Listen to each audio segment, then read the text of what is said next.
L'invité de ce Smart Impact, c'est Mylène Létange. Bonjour. Bonjour. Bienvenue. Vous êtes la directrice pro-durable chez AEF Info, qui est co-organisateur du salon. 8 et 9 octobre prochain, 2025, notez la date, retour au Palais des Congrès à Paris, 18e édition. Déjà, tiens, pour ceux qui ne connaissent pas, c'est quoi pro-durable ? Alors, pro-durable, c'est l'événement des professionnels de la communauté pour des solutions pour une économie durable. Ouais. Alors, ce que je souhaite ajouter, AEF n'est pas co-organisateur, AEF est totalement organisateur, puisque pro-durable a été racheté par le groupe AEF Info, qui est une agence de presse avec 90 journalistes. Effectivement, très bonne agence de presse. Beaucoup de monde attendu. Est-ce qu'il y a une progression comme ça du nombre de visiteurs année après année ? Absolument. Nous avons dépassé les 15 000 visiteurs l'année dernière.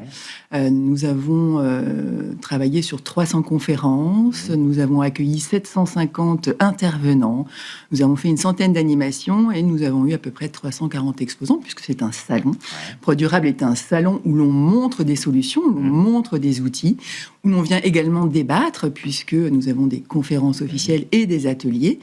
Voilà, donc 15 000 personnes. Aujourd'hui, à 10 jours de l'événement, nous battons le plein d'exposants. D'accord. Et nous battons également le plein de visiteurs. Donc ça va être encore plus que l'année précédente. Absolument, bon. Ça sera encore plus et nous allons travailler sur le thème des héritages. Ouais. Cette 18e édition sera sous le signe des héritages. Ça veut dire quoi les héritages ? Alors, les héritages économiques, écologiques et sociaux.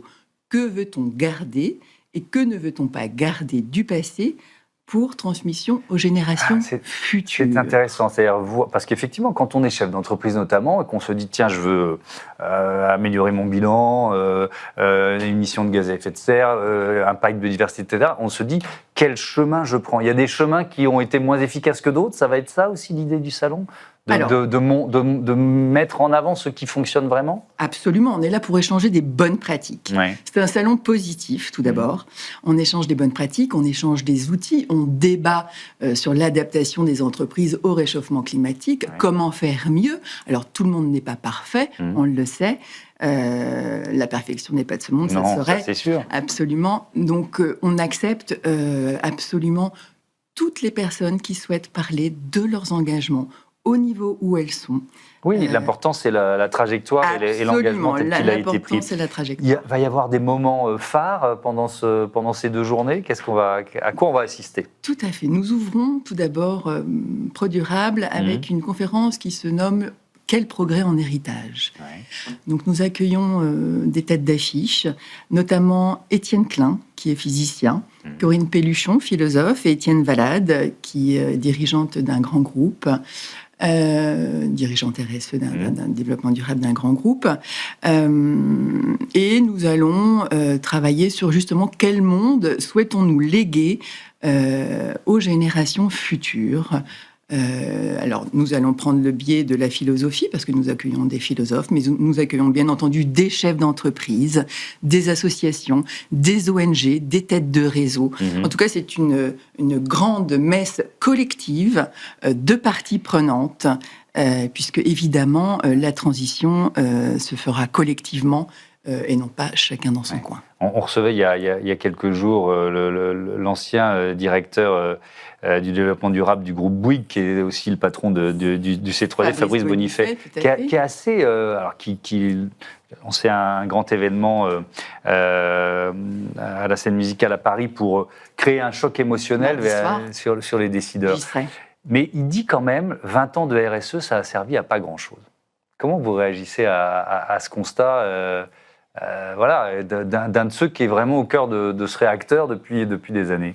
Alors, c'est vrai que nous pourrions penser à une certaine régression. Nous le voyons dans l'actualité nationale, européenne, voire internationale. Une certaine régression, en tout cas un backlash, comme nous l'avons nommé dès le début de l'année 2025. Un retour de bâton. Un retour de bâton, aux États-Unis et en Europe. Les élections européennes ont montré leurs résultats. Absolument.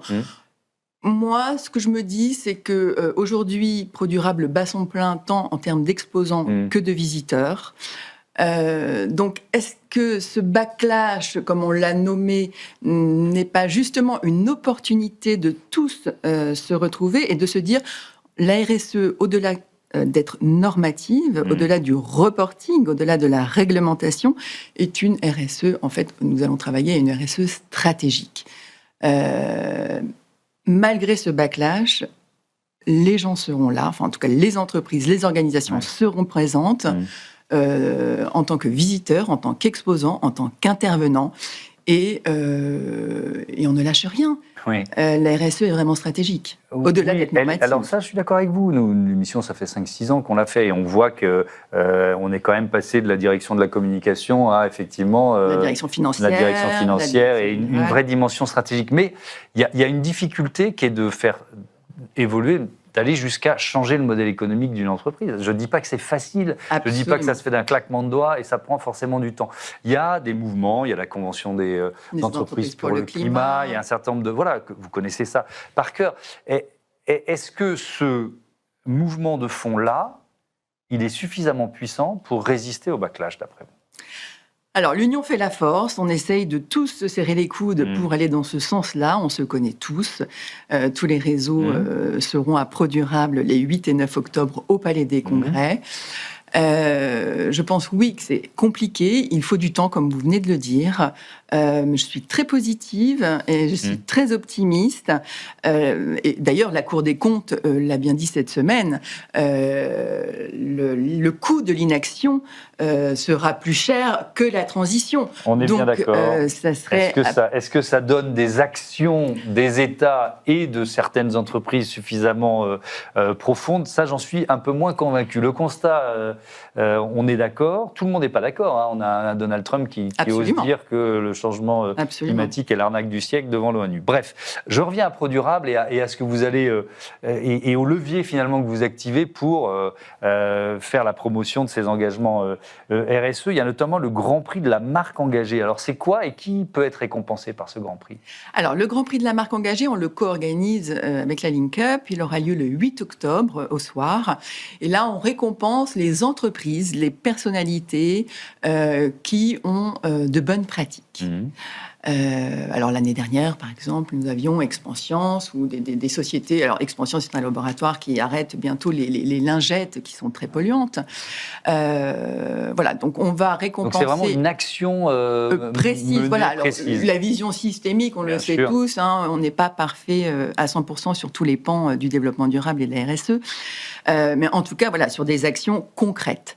Il y aura une dizaine de catégories, dont une nouvelle cette année qui traitera de l'alimentation responsable, durable. Donc je vous invite très fortement à nous rejoindre le 8 octobre à 17h45 pour cette remise de prix. Avec, alors, c'est recevoir un prix pour une entreprise, évidemment, c'est une source de fierté, c'est une source de fierté interne. Et puis, il y a la question de comment on communique quand on reçoit un prix.